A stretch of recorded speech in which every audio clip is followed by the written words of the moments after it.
یا ایھا الذین آمنوا کتب علیکم الصیام کما کتب علی الذین من قبلکم لعلکم تتقون ایاما معدودات۔ صدق اللہ مولانا العظیم وبلغنا رسولہ النبی الکریم الرؤوف الرحیم۔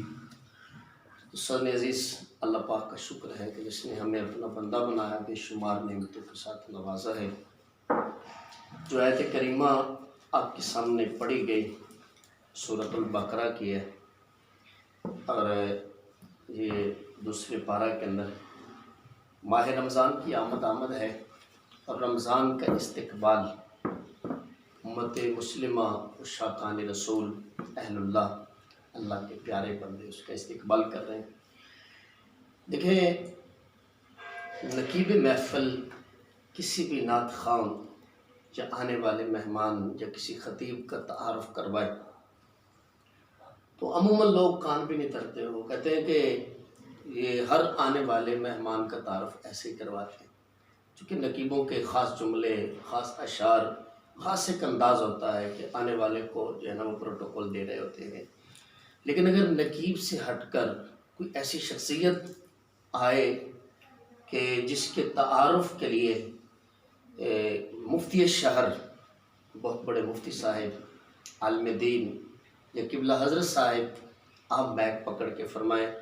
کہ لاؤ ذرا میں تعارف کرواتا ہوں، یہ جو ہستی آپ آ رہی ہے نا، یہ عام ہستی نہیں آ رہی ہے، تو پھر جو ہے نا وہ فوراً ہمارے کان کھڑے ہو جائیں گے کہ جن کا تعارف قبلہ حضرت صاحب فرما رہے ہیں یہ کہ عام آدمی نہیں ہے، یہ خاص آدمی ہے، پھر ہم توجہ کے ساتھ سنیں گے۔ اور ایسے ہی ہے کہ یہ ماہ رمضان، یہ جو ہے نا وہ ماہ رمضان آ رہا ہے، تو اس کا تعارف کوئی نقیب محفل نہیں کروا رہا، کوئی مفتی صاحب، کوئی عالم دین، کوئی علامہ صاحب نہیں کروا رہے، بلکہ خود رب الرحمن فرما رہا ہے۔ فرمایا یہ مہمان آ رہا ہے، اور یہ مہمان ایسے نہیں ہے کہ دنیا کے اوپر ہوتے ہیں کچھ مہمان آتے ہیں تو بعض اوقات خالی ہاتھ بھی آ جاتے ہیں، اور کچھ مہمان ہوتے ہیں وہ کچھ لے کر آتے ہیں، لیکن رب نے فرمایا یہ جو مہمان آ رہا ہے، رمضان آ رہا ہے، یہ میری طرف سے مہمان تمہارے پاس آ رہا ہے، یہ خالی ہاتھ نہیں آ رہا، یہ رحمتیں، بخششیں، برکتیں لے کر آ رہا ہے۔ اور یہ اس ماہ مبارک کی شان ہے کہ نفل کا ثواب فرض کا ثواب 70 فرضوں کے برابر مل رہا ہے،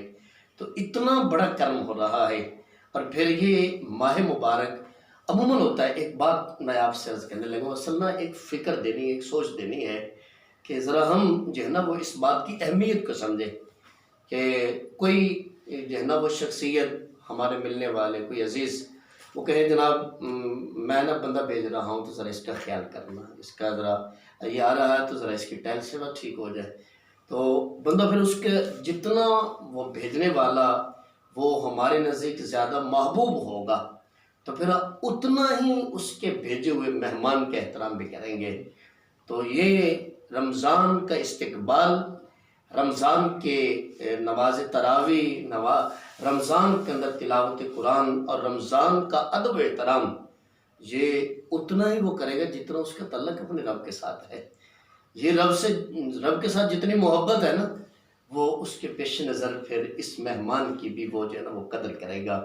تو اس لیے ہمیں چاہیے کہ ہم اس مہمان کی قدر کریں، اور قدر والے لوگ ہی قدر والی چیز کی قدر کرتے ہیں۔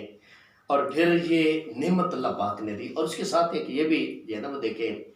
کہ عموماً ہوتا ہے کہ بچے کا جو ہے نا وہ کوشش ہوتی ہے کہ یار امتحان قریب آ جائے نا تو اس کی تیاری ذرا اچھی کروانا شروع کر دیتے ہیں، یار کوئی ٹیوشن اچھی مل جائے، اکیڈمی اچھی مل جائے جہاں پہ جو ہے نا وہ اس کی تیاری ٹھیک ہو، تاکہ بچے کا سال ضائع نہ ہو، اور اگر وہ امتحان کے اندر اچھے نمبر نہ لے سکا تو اس کا سال جو ہے نا وہ ضائع ہو جائے گا۔ اور ایسے ہی میاں جو ماہ رمضان آنے سے پہلے تیار نہ ہو، یا رمضان کے اندر وہ صحیح محنت نہ کرے اور یہ وقت ضائع کر بیٹھے تو سمجھ لیں پھر اس کا سارا سال ہی ضائع ہو گیا، اور سال کے بعد جا کے اس کو یہ موقع ملنا ہے۔ تو اس لیے ہمیں چاہیے کہ یہ وقت آ رہا ہے، یہ رحمتیں، برکتیں یہ آ رہی ہیں، تو ہمیں چاہیے کہ ہم اس کا جو ہے نا وہ احترام کریں۔ اور پھر اللہ رب العزت نے فرمایا کہ اے ایمان والو تمہارے اوپر روزے فرض کیے گئے، صرف تم پر ہی نہیں، کما کتب علی الذین من قبلکم لعلکم تتقون، یہ اس لیے فرض کیے گئے تاکہ تمہیں تقوی مل جائے، متقی بن جاؤ۔ اور جیسے ہوتا ہے نا کسی ڈاکٹر کے پاس جائیں کہ یہ مرض ہے، یہ مجھے پرابلم تکلیف ہے، تو اس کے لیے ڈاکٹر کہتا ہے بھئی یہ دوائی ہے اور یہ 1 مہینہ تم نے کورس کرنا ہے، پھر تم ٹھیک ہو جاؤ گے، لیکن اس کے ساتھ تم نے پرہیز کرنا ہے، ان چیزوں کا پرہیز کرو گے، کھٹی ٹھنڈی چیز فلاں چیز، اس سے جو ہے نا وہ یہ مہینے کا کورس کرو گے تو تم ٹھیک ہو جاؤ گے۔ لیکن مہینہ کورس کرے اور مہینے کے بعد پھر وہ مریض جائے ڈاکٹر کے پاس تو وہ پوچھے ہاں جی نسخہ استعمال کیا؟ ہاں جی کیا ہے۔ آرام آیا؟ نہیں جی آرام نہیں آیا۔ ہاں جی پرہیز کیا ہے؟ کہا نہیں پرہیز نہیں کر سکا۔ تو وہ ڈاکٹر کہے گا بھی جب پرہیز ہی نہیں کیا تو پھر اس سے فائدہ جو ہے نا وہ کیا ہونا ہے؟ تو وہ کہے جی چلو اب میں پرہیز کروں گا، تو اب ذرا وہ کہیں گے اب پرہیز کرو گے، تو وہ کہیں جی پرہیز اب مشکل ہوگا، تو جب تک پرہیز نہیں کرے گا تو پھر وہ نسخہ اس کو فائدہ نہیں دے گا۔ تو اصل ضرورت اس بات کی ہے کہ یہ مہینے کا کورس اللہ نے اس لیے رکھا، فرمایا اس میں تم نے پرہیز کرنا ہے جھوٹ سے، غیبت سے، اور جو ہے نا وہ کینے بغض و عناد سے، اور ان چیزوں سے تم نے پرہیز کرنا ہے۔ جب تم پرہیز کرو گے تو پھر تم رمضان کے روزے رکھنا، رات کو نماز تراویح پڑھنا، تلاوت قرآن کرنا، تو دیکھنا جب مہینے کا کورس پورا ہوگا تو تمہارے دل میں تقوی کا نور تمہیں مل چکا ہوگا، اور تمہارے چہرے پر بھی عید والے دن تقوی کا نور نظر آ رہا ہوگا۔ جو کہا سنا اللہ اس کو قبول کرے، اللہ ہمیں عمل کی توفیق دے۔ ماہ رمضان کا صدقہ